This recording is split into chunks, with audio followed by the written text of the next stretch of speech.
Baik ya, kita mulai. Assalamualaikum warahmatullahi wabarakatuh. Selamat malam semuanya. Waalaikumsalam warahmatullahi wabarakatuh. Baik ya, malam ini kita lanjut lagi ya untuk kuliah software tambang.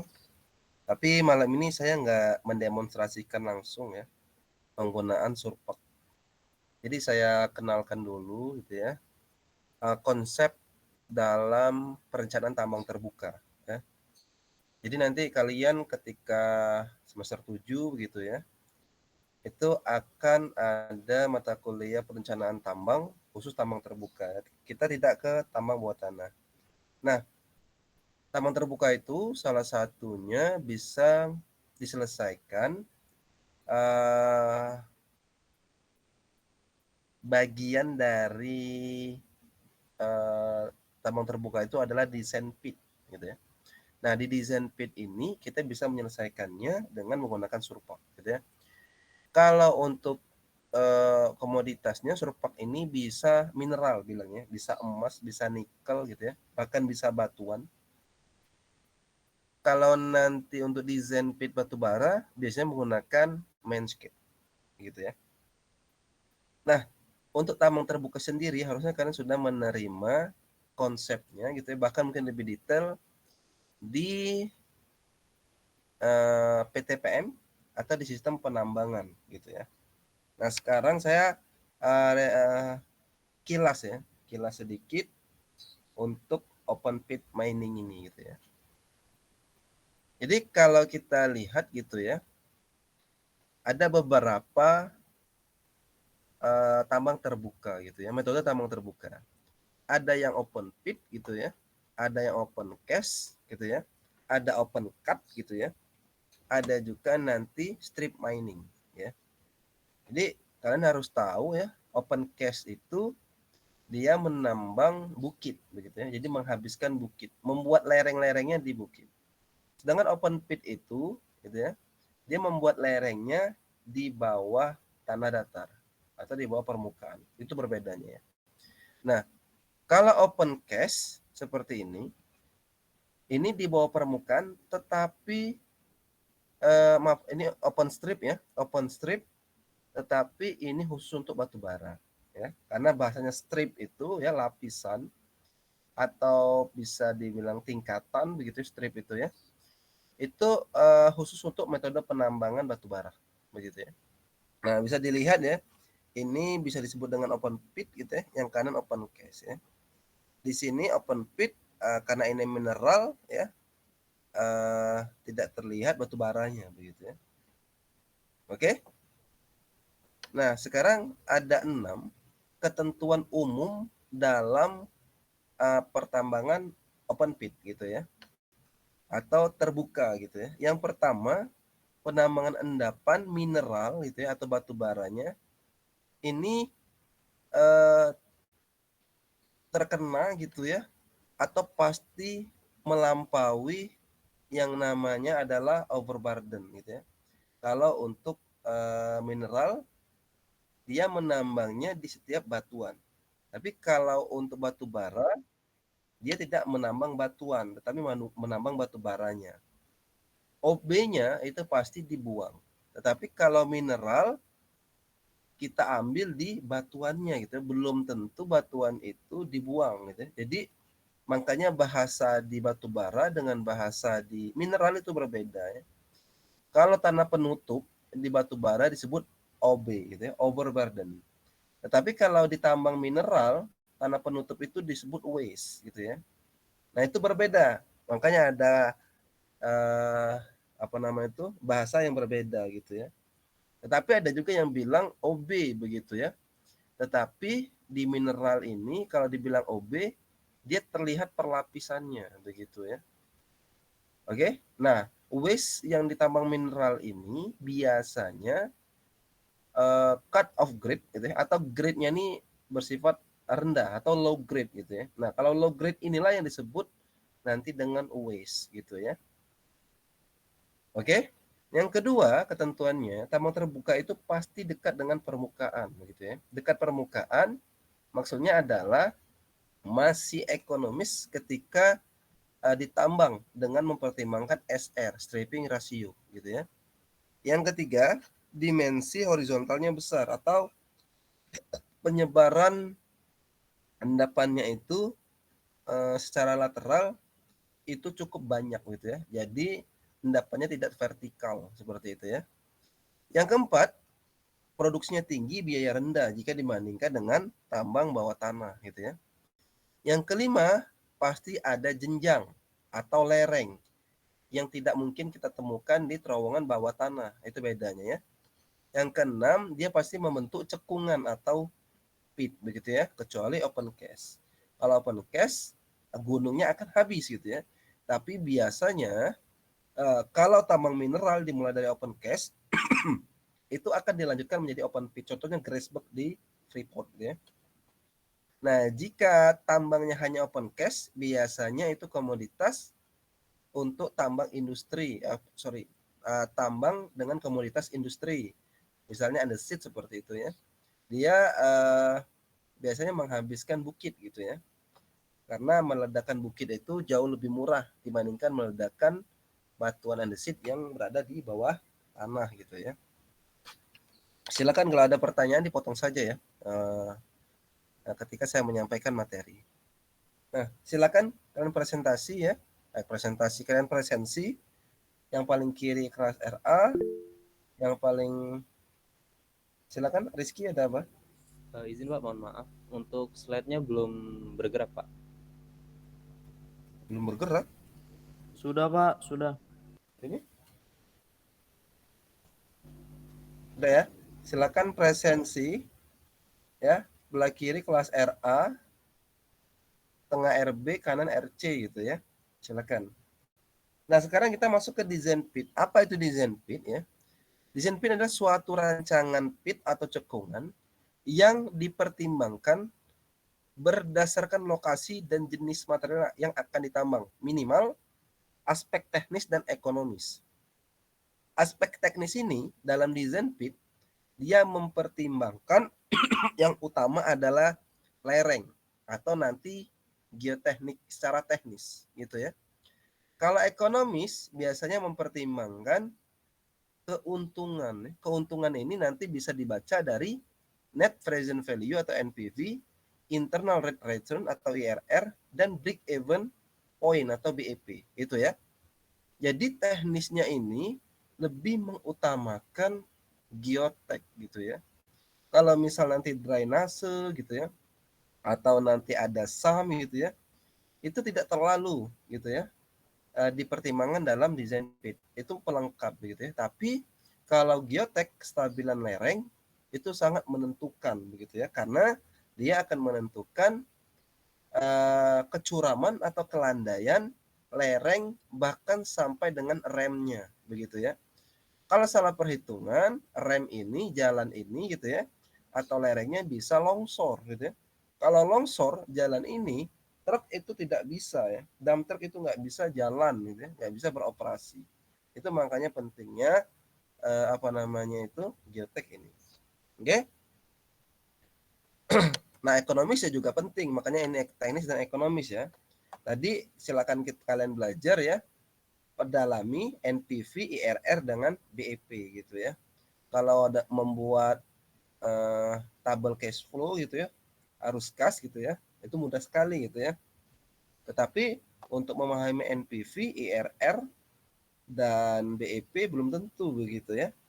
Karena biasanya kalau saya uji bimbingan saya gitu ya, itu mereka tahu pengertian aja, bahkan cuma translate-nya aja ya, net present value gitu ya. Uang bersih yang dibawa ke sekarang gitu. Seperti itu saja tuh.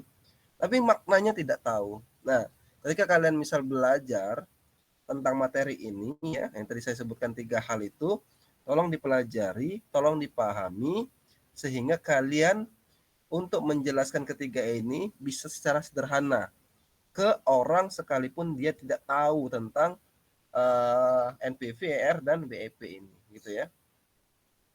Oke, sudah presensinya ya.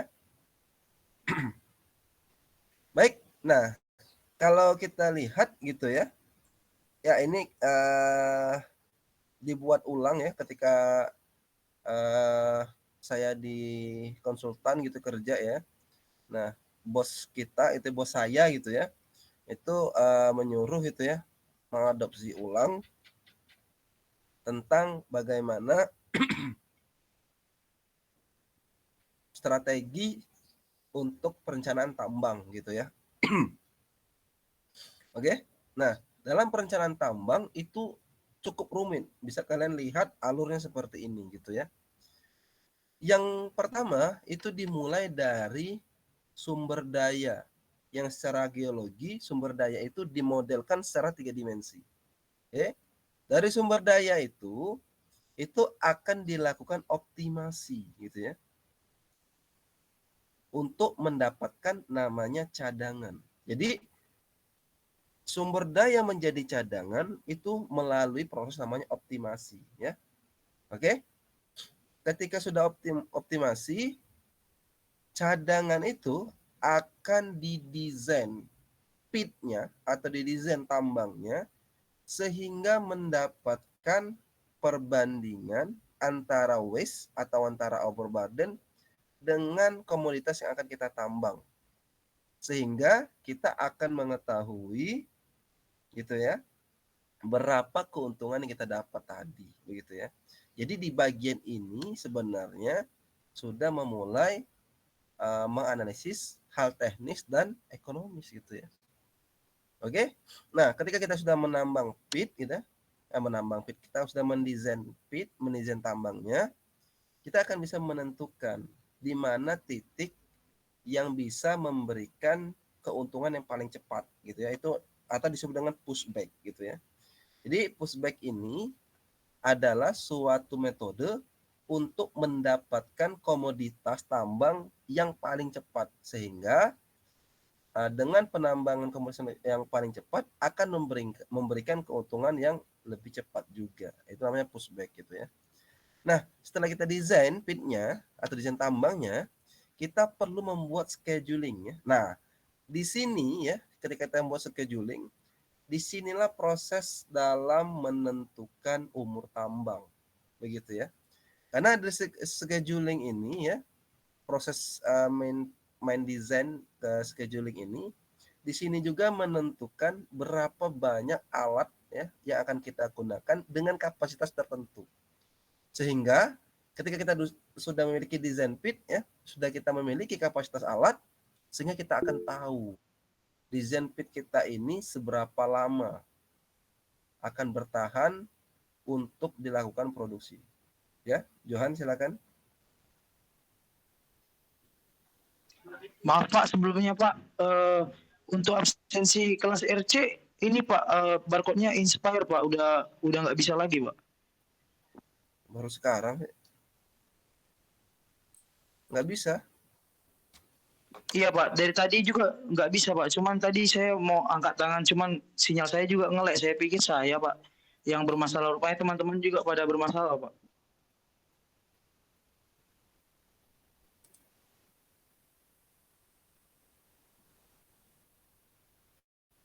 Masih 28 menit lagi nih. Coba RC. Silakan presensi nih RC nih. Kelas lain aman ya.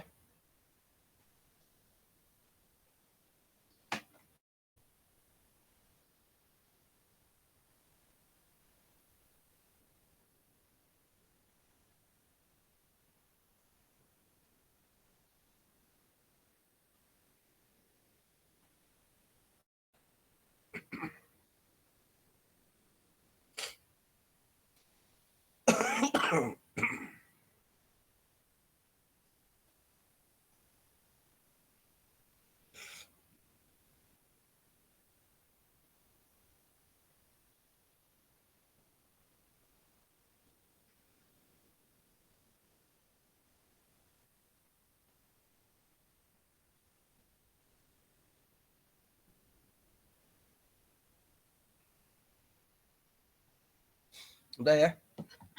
Kita lanjut ya. Gimana, Johan? Masih expired nggak? Sudah bisa Pak.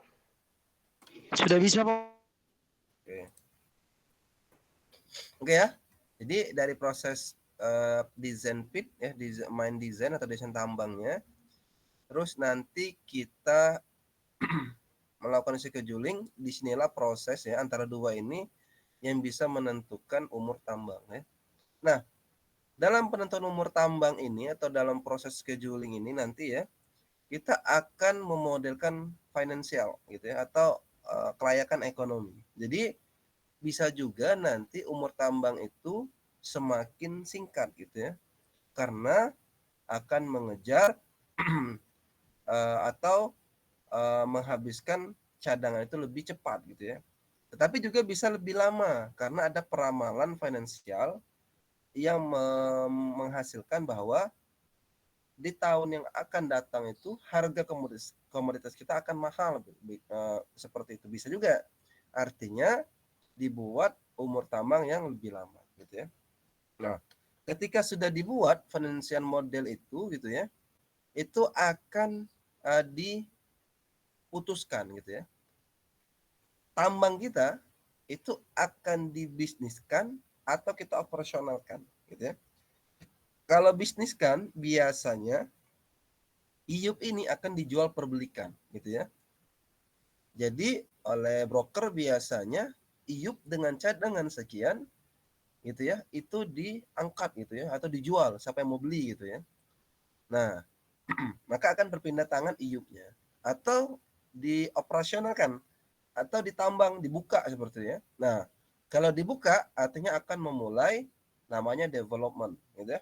Operasi di sini bukan hanya tambang tetapi development infrastruktur gitu ya dan sebagainya gitu ya. Nah, setelah itu terlaksana akan direkonsiliasi ya, akan dievaluasi antara budget dan aktual gitu ya.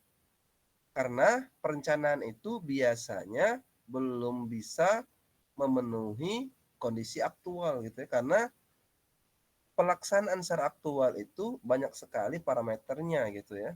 Banyak sekali parameter yang tidak terbaca biasanya. Nah, makanya perlu rekonsiliasi. Kalau rekonsiliasi menyatakan gitu ya bahwa kekurangan cadangan gitu ya bisa dilakukan eksplorasi advance gitu ya. Makanya nanti dimodelkan atau dioptimalisasi lagi ya sumber daya menjadi cadangan.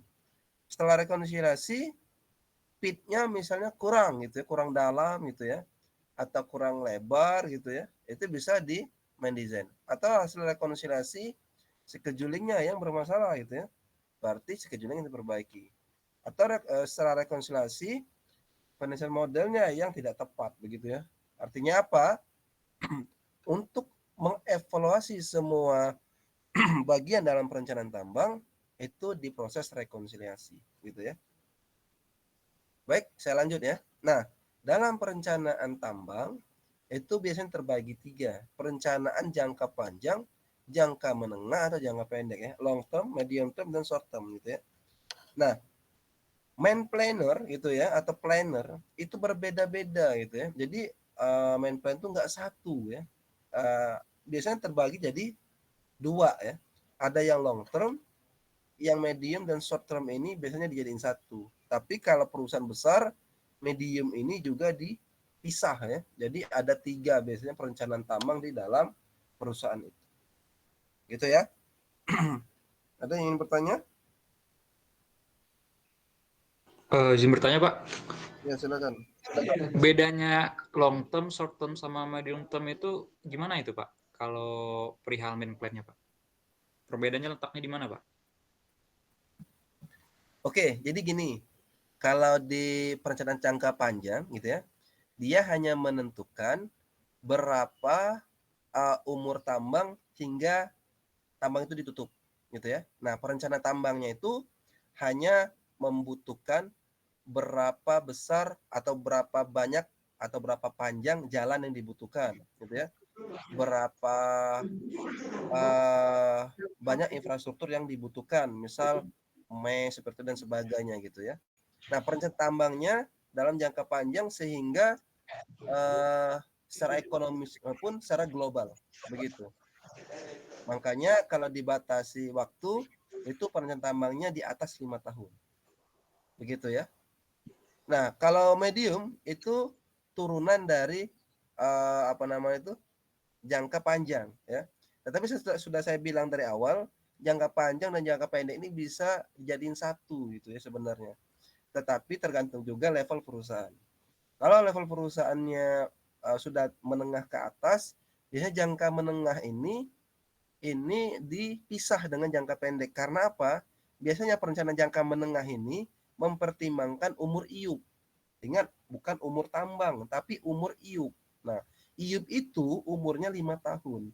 Jadi didesain tambang seoptimal mungkin ya, agar sebelum kita memperpanjang iup, kita sudah mendapatkan keuntungan bahkan atau bisa tutup tuh tambang situ ya. Nah, dimaksimalkan di medium term planning ini. Itu ya.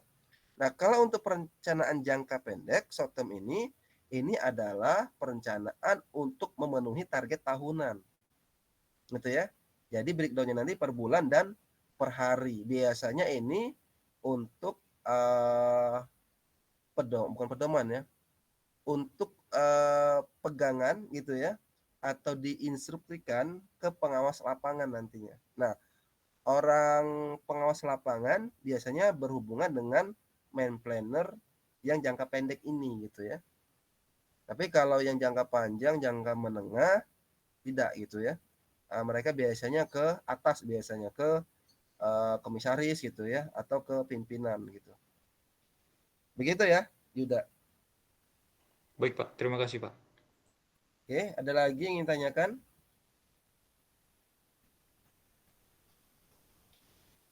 Nah, ini ilustrasi begitu ya, yang sudah saya jelaskan tadi, bahwa ini ilustrasi bagaimana sumber daya yang sudah menjadi cadangan atau ini masih sumber daya gitu ya. Artinya apa? Blok itu nggak segi empat lagi atau nggak umum lagi ya gitu ya. Tetapi sudah berbentuk seperti ini, menyesuaikan dengan drill hole-nya gitu ya, atau lubang-lubang bor khusus untuk eksplorasi gitu ya.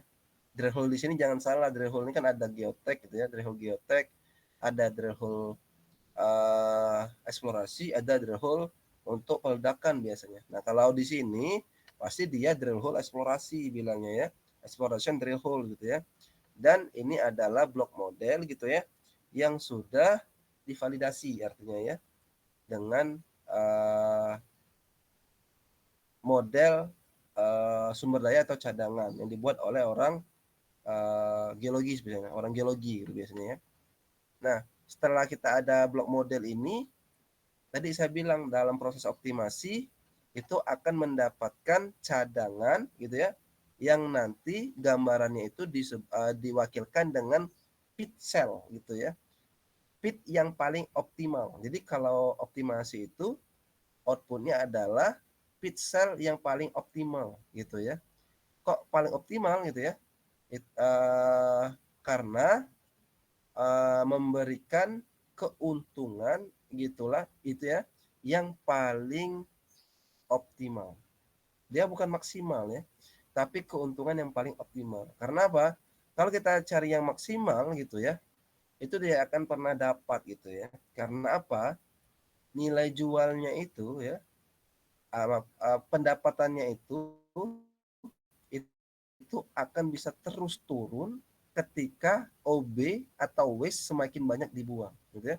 Jadi apa kesimpulannya? Dalam optimasi ini akan menjawab gitu ya. Tambang itu bukan semakin dalam ditambang semakin menguntungkan gitu ya. Tetapi bisa juga menjadi rugi. Makanya dalam optimasi itu dicari mana pit yang paling optimal. Bukan yang paling dalam gitu ya. Tetapi yang paling optimal. Oke? Nah, setelah dapat pit yang paling optimal gitu ya dari proses optimasi tadi, itu akan didesain pitnya gitu ya. Jalannya seperti apa, lereng tunggalnya seberapa miring, overloadnya seberapa besar gitu ya. Dan di sini juga nanti dilengkapi sumnya gimana gitu ya. Drainasinya seperti apa, di sini dibuat semua gitu ya. Nah, setelah itu barulah dilakukan long term scheduling gitu ya. Nanti dari long term akan di breakdown ya, mau medium atau di short term gitu ya. Oke, ini ilustrasi dalam perencanaan tambang. Nah, dalam perencanaan tambang biasanya yang paling berat itu memang di bagian design pit begitu ya. Kalau yang lainnya misal lingkungan dan sebagainya gitu ya, itu biasanya deskripsi gitu ya, perencanaannya, perhitungan nggak didesain gitu ya. Di desain pun itu perencanaan reklamasi dan pasca tambang, itu pun biasanya balik ke main plan gitu ya. Orang lingkungan biasanya menitipkan desain areanya itu ke main plan agar disesuaikan. Perencanaan tambang luasannya setiap tahun gitu ya akan ditambang, itu harus disesuaikan luasannya dalam mereklamasi gitu ya. Kalau berbeda antara main plan dengan orang lingkungan, nggak akan pas gitu ketika di overlay antara area tambang dengan area reklamasi begitu ya. Oke, nah dalam desain pit ini sebenarnya ada dua cara, konvensional dan software. Konvensional ini dulu orang menggunakan kertas yang besar-besar itu seperti anak sipil gitu ya, menggunakan A4 seperti itu ya. Mungkin kalian juga pernah belajar geologi struktur ya, menggunakan kalkir ya, atau menggunakan kertas membuat sayatan ya. Nah seperti itulah manual sekali. Atau pernah kalian ikuti ya, masih ada nama mata kuliah itu menggambar teknik gitu ya. Nah itu secara konvensional, ternyata mendesain pit itu bisa gitu ya. Tetapi gitu ya, secara konvensional ini itu sangat lelah gitu ya. Perhitungan cadangan juga belum akurat gitu ya. Nah sekarang ada cara modern ya. Jadi lawannya konvensional itu modern ya. Di zamannya sekarang ya, metode modern itu biasanya menggunakan software atau aplikasi. Banyak software yang bisa menyelesaikan desain pit ini ya. Dari perusahaan Geovia ada Surpak gitu ya. Dari perusahaan Maptek ada Vulkan. Dari Datamine itu ada Datamine itu sendiri gitu ya. Atau nanti dibantu dengan NPV, Scheduler, SOP dan Studio OP ya. Bisa juga AutoCAD gitu ya. Tapi AutoCAD ini karena dia powerful saja, dia bisa semua gitu ya. Makanya dia bisa digunakan mendesain pit tambang. Tetapi biasanya dia tidak bisa, bukan biasanya ya, dia memang tidak bisa menghitung tonase ya. Hanya terbatas menghitung volume AutoCAD itu. Tetapi yang nomor 1, 2, 3 itu bisa memperhitungkan tonase ya. Bahkan cut off grade-nya bisa di perhitungan secara detail. Karena apa? Software 1, 2, 3 ini memang diperuntukkan untuk tambang. Beda dengan AutoCAD ya. AutoCAD ini diperuntukkan untuk anak teknik biasanya. Ya. Mau elektro, mau mesin, ya, mau tambang, mau sipil gitu ya. Itu bisa semua gitu ya. Nomor 5 itu Micromine gitu ya. Nah, kenapa saya bold Micromine ini? Karena Micromine ini satu software, di dalamnya ada beberapa banyak ya. Kalau misal contoh Geovia, desainnya pakai Surpak gitu ya. Estimasi sumber daya cadangan James, scheduling Manscaped gitu ya, optimasi Whittle. Nah, beda-beda gitu ya. Maptek juga begitu, Vulkan untuk desain, Eureka ini untuk economic evaluation gitu ya. Itu ada kebalik ya, evaluation itu untuk ekonominya gitu ya. Eureka ini untuk schedule-nya gitu ya. Datamine juga begitu ya, dibeda-bedakan dari desain dan economic analisis gitu ya, itu dibeda gitu ya. Kalau Micromine tidak ya, satu aplikasi semuanya di dalam, ada di dalamnya gitu ya. Oke. Nah, sekarang ini dalam menentukan desain pit tadi ya. Silakan kalian baca ya, nanti ada keuntungan dan kerugian juga dalam bagaimana menambang terbuka dan dibandingkan dengan tambang bawah tanah gitu ya. Nah, ini biasanya alat-alat yang digunakan di tambang permukaan begitu ya. Tapi perlu kalian ingat, tambang di permukaan itu biasanya menggunakan alat-alat berat, alat-alat besar begitu ya, karena memang mengejar produksi sesuai dengan tadi ya ketentuannya, produksinya tinggi gitu ya, tapi biayanya rendah gitu ya. Nah, tambang bawah tanah biasanya biayanya tinggi, produksinya rendah ya. Tapi keuntungannya belum tentu rendah karena biasanya kalau tambang bawah tanah itu grade-nya itu tinggi ya. Sehingga nanti nilai jualnya juga tinggi. Oke? Baik, ada yang ditanyakan? Ini materi pertama. Nanti saya lanjutkan materi kedua ya. Biar Pak, ya, silakan. kalau optimization itu gimana caranya, Pak? Cara kita melakukan pit optimization tadi. Oke, nah. Jadi ini ya. Jadi kalau mau melakukan pit optimasi sebenarnya nanti ada di minggu 12 ya. Saya ajarkan konsepnya dengan menggunakan 2D cone gitu ya. Dengan nanti ada satu lagi ya, Lens Grossman gitu ya. Jadi secara 2 dimensi saya akan ajarkan konsepnya bagaimana melakukan optimasi ini gitu ya.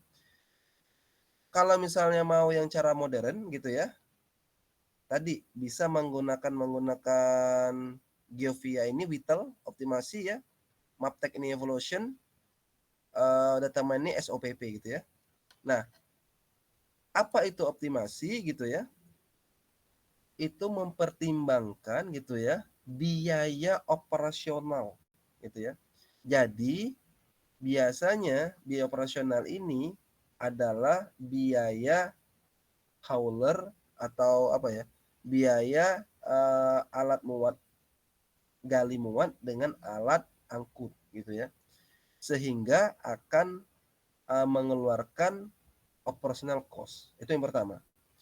Dengan dibandingkan nilai jualnya. Gitu ya. Nilai jual ini adalah sejumlah cadangan di sini dengan harga jual komoditas di dunia, gitu ya. Nah, antara dua itulah akan didapatkan gitu ya perbandingan stripping ratio. Stripping ratio ini jika keluar itu adalah stripping ratio yang paling optimal atau menguntungkan, gitu ya.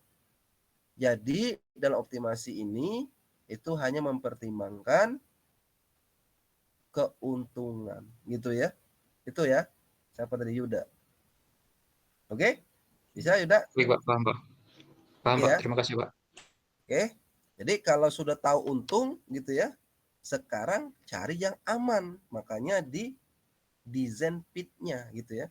Yang dioptimasi itu belum memperhitungkan keamanan sebenarnya secara geotek ya. Di sini nanti ya pusingnya geotek itu kalau sini orangnya mainnya geologi dan geologi ekonomi biasanya.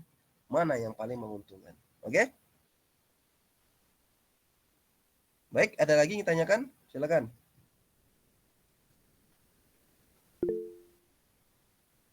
Silakan, Insan. Izin bertanya Pak, tadi kan di bid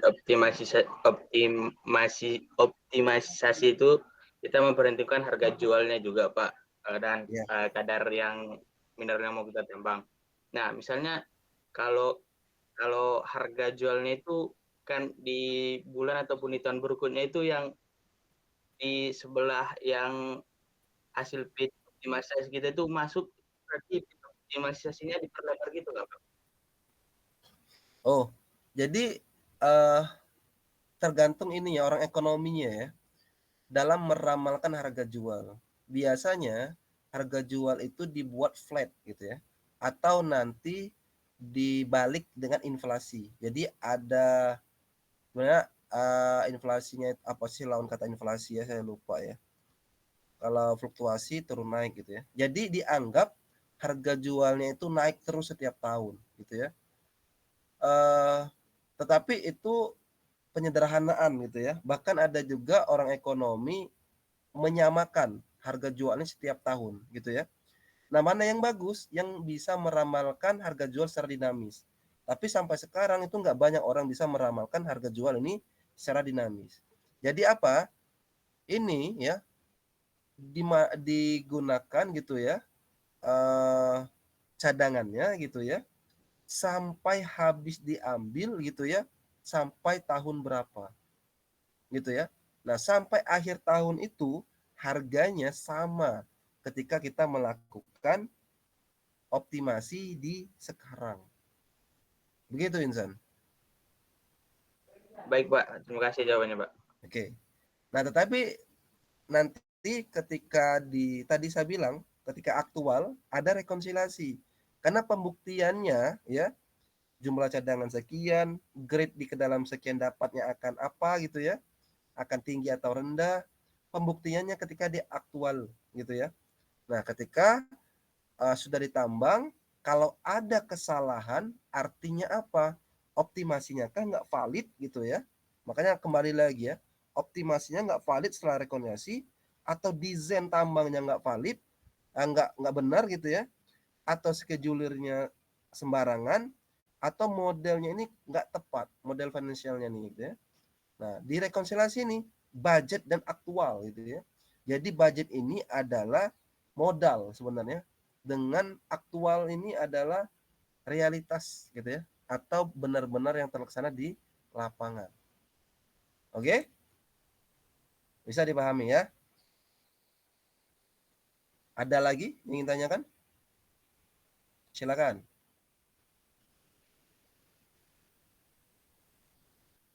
Oke, kalau nggak ada ya, semoga aja kalian nempel lah sedikit ya bagaimana konsep perencanaan tambang gitu ya. Mungkin belum kalian temui ya di beberapa mata kuliah di sebelumnya gitu ya. Nah, sekarang saya hanya mengenalkan desain pit ini ketika kita menggunakan software Surpak ya. Saya nggak menguasai Manscape gitu ya. Saya belum menguasai data mine. Saya hanya bisa di Surpak gitu ya. Makanya saya mengenalkan ini. Oke? Kalau misalnya kalian mau, oh Pak, Surpak Manscape juga Pak, yang lainnya juga ya. Cobalah nanti kalian ya. Kalau kalian bisa menguasai semua software tuh hebat gitu ya. Karena apa? Nanti kalau kalian mau kerja di batu bara, kalian pasti fokus ke Manscape aja. Kalau kalian mau ke mineral, Surpak aja tuh, atau data mine gitu ya, atau nanti Maptek gitu ya, dan sebagainya. Ada pilihannya ya. Tidak mungkin seorang sarjana tambang itu menguasai semua gitu ya. Itu nggak mungkin gitu ya. Oke. Nah ini tampilan depan Surpak gitu ya. Seperti ini ya. Yang ada di folder software yang saya share ya di minggu pertama itu versi Surpaknya 6.42 atau berapa ya itu ya. Silakan kalian install untuk mengikuti demonstrasi saya di minggu depan gitu ya. Oke. Nah, apa yang akan kita atau yang saya akan demonstrasikan gitu ya, itu data-data dasar yang akan diolah di Surpak ya. Yang pertama ada data survei, ada data litologi, dan ada data kolar. Nah, saya sekarang jadi udah ya, konsep perencanaan tambang terbuka udah. Nah, sekarang ini data survei ya. Nah, data-data ini ada survei, kolar ya, litologi, itu datanya dalam Excel, dibuat dalam Excel. Siapa yang buat ini? Biasanya orang geologis gitu ya. Oke, atau orang eksplorasi yang membuat ini. Data survei ini ya adalah data bor di mana data survei ini di dalamnya ada hole ID atau nanti ID dari lubang bor ya. Nomor lah ya, atau ID itu ciri gitu ya. Lubang-lubang bor ya. Ini contohnya cuma 20 ya. Ada yang ratusan sebenarnya gitu ya.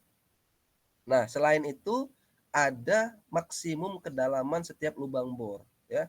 Jadi paling dalamnya itu berapa ya. Selanjutnya seberapa miring, seberapa vertikal gitu ya untuk lubang bor itu. Nah, kalau lihat ini adalah vertikal gitu ya. Min 90 ini adalah vertikal gitu ya. Nah, kalau misalnya lihat azimutnya gitu ya, referensinya sudut 0 ya, yang dipakai adalah arah utara. Jadi kalau ke arah timur gitu ya, atau sebelah kanan kalian dia plus 90. Kalian jangan sampai buta arah mata angin ya. Kalau saya itu kebayang di kepala saya itu utara ya, tangan kanan saya itu timur, tangan kiri saya itu barat ya. Maaf ngomong, pantat saya itu selatan gitu ya. Kebayang nggak kalian seperti itu tuh? Nah, dalam buat data di data survei yang akan diolah di Surpak seperti itu ya. Jadi azimutnya 0 itu adalah utara gitu ya. Kalau dia negatif ini gitu ya, itu adalah ke arah barat. Oke. Kalau plus 90 ke arah timur. Gitu ya. Nah, nanti dilihat aja kalau seperti ini berarti minus 90 ke arah barat. Tapi kalau 90 dia vertikal, sama saja positif dan negatif. Ketika dia kurang dari 90 gitu ya. Misal 80. Nah, itu berarti kalau minus 80 gitu ya, berarti dia miringnya ke arah barat. Gitu ya. Kalau dia positif 80, berarti miringnya ke arah timur. Gitu ya. Jadi kalau misalnya nanti kalian membuat kode gitu ya, jangan lupa plus minusnya ini untuk menjelaskan kemiringan terhadap azimut. Begitu ya. Nah, tapi kalau orang tambang cukup tahu itu ya. Biasanya nggak buat seperti ini. Kecuali kalau kalian nanti TA-nya konsentrasi ke eksplorasi dalam pemodelan ya. Nah, oke. Coba nanti siapa ya? Angkatan 2021 ya. Erik ya. Erik Susanto ya, mau sharing tentang pemodelan sumber daya dan cadangan mungkin ya. Coba ditanyakan ya mengenai hal ini ya, data-data dasar ini. Nah, selanjutnya ada data kolar ya. Data kolar ini sebenarnya sama seperti data survei tadi. Ada ID, tetapi ditambahkan dia koordinat X, Y ini utara gitu ya. X ini bisa timur gitu ya. Z ini adalah elevasi ya. Elevasi ini bukan hanya kedalaman, bisa ketinggian, bisa kedalaman gitu ya. Artinya apa? Kalau 220 berarti di atas permukaan laut. Permukaan laut itu 0 gitu ya. Nah, kalau minus berarti dia di bawah permukaan laut ya. Nah, ada juga tadi maks kedalaman ini ya. Ini sebenarnya untuk mengkonfirmasi bahwa nanti kalau dihubungkan data survei dan data kolar, selain whole ID harusnya juga sama dengan max depth ini gitu ya. Nah, nanti ada whole path linear. Whole path linear ini biasanya kemenerusan lubang gitu ya. Karena apa? Bisa juga patah gitu ya. Jadi lubang bor itu pertama bergeser intinya ya. Lubang bornya tidak sama. Karena kalau diteruskan misal itu mata bornya patah atau cepat haus. Itu bisa. Jadi nggak menerus tuh. Biasanya terjadi ketika di patahan gitu ya. Nah, kalau di patahan itu batuan awal dengan batuan atau bukan batuan awal ya, batuan hanging wall dengan foot wall itu berbeda gitu ya. Nah, makanya bisa pindah ke lubang yang lain gitu ya, atau membuat lubang yang baru. Nah, biasanya yang dilaporkan di sini yang linear ya, yang menerus gitu ya. Oke. Nah, terakhir ada data litologi. Jadi data litologi ini adalah data yang menjelaskan setiap satuan panjang, kalau di sini setiap meternya, itu apa nama litologinya gitu ya. Misal seperti ini. 0 sampai 1 meter untuk lubang bor yang pertama itu lim ya, limonit gitu ya. Sampai nanti lubang bor itu tadi 22 meter ya. Jadi ada limonit ya sampai 7 meter, 7 sampai 8 itu saprolit gitu ya. Ada bolt ya, ada saprolit lagi ya. Ada sampai nanti bedrock gitu ya, misal seperti itu. Nah, ini adalah data litologi. Ketiga data ini, data survei, data kolar, dan data litologi, ketika ini dimasukkan ke dalam Surpak, bentukan dari sumber daya akan bisa divisualisasikan secara 3 dimensi. Gitu ya. Nah, angka-angka ini ya kalau dinilai itu sulit sekali atau dibayangkan secara 3 dimensi sulit sekali. Makanya software ini membantu kita agar bisa membayangkan, berimajinasi gitu ya, seperti apa pit yang akan kita buat dengan modal sumber daya atau cadangan dari ketiga data ini. Gitu ya. Ingat ya, 3 data ini adalah sumber daya dan bahkan bisa menjadi cadangan gitu ya. Oke? Nah, Ada data sampel dan assay. Sebenarnya ini adalah data tambahan ketika mengkonfirmasi di setiap kedalaman itu, di batuan ini atau di litologi ini, itu memiliki grade tertentu. Kalau emas berapa grade-nya gitu ya. Nah itu biasanya data sampel ada data assay. Kalau misalnya di batu bara, data sampel atau assay ini itu adalah kualitas proximat dari batuan. Batu bara ya. Berapa S-nya gitu ya, berapa kalorinya, berapa inherent moisture gitu ya, dan sebagainya. Oke? Nah, ini contohnya tampilan bagaimana ketiga data tadi ya, atau bahkan 4 gitu ya. Ada survei, ada kolar ya, ada litologi dan assay, itu bisa tampilkan 3 dimensi seperti ini gitu ya. Kalau diperbesar seperti ini gitu ya. Jadi kita batasnya tahu nih, ini nikel, saprolit, ada limonit misalnya seperti itu ya. Itu bisa ditampilkan. Nah, setiap lubang ini jika dihubungkan dari biru ke biru, hijau ke hijau, dia akan menjadi blok model 3 dimensi. Seperti itu ya. Masuklah metode ekstrapolasi, interpolasi gitu ya. Akan menggabungkan atau nanti menghubungkan antara lubang bor satu dan lubang bor lain gitu ya. Tujuannya untuk mendapatkan blok model. Oke? Baik, itu yang bisa saya sampaikan. Silakan kalau ada yang tanyakan terkait jenis data dasar yang nanti kita olah di Surpak. Minggu depan kita lakukan demonstrasi ya. Silakan diinstal Surpaknya. Pak, saya mau nanya lagi, Pak. Ya, silakan. Berarti data yang Bapak tunjukkan tadi ini sekiranya data itu ya Pak, mineral ya Pak? Apa gimana Pak? Perbedaan antara ini mineral nikel ya. Nikel ya Pak?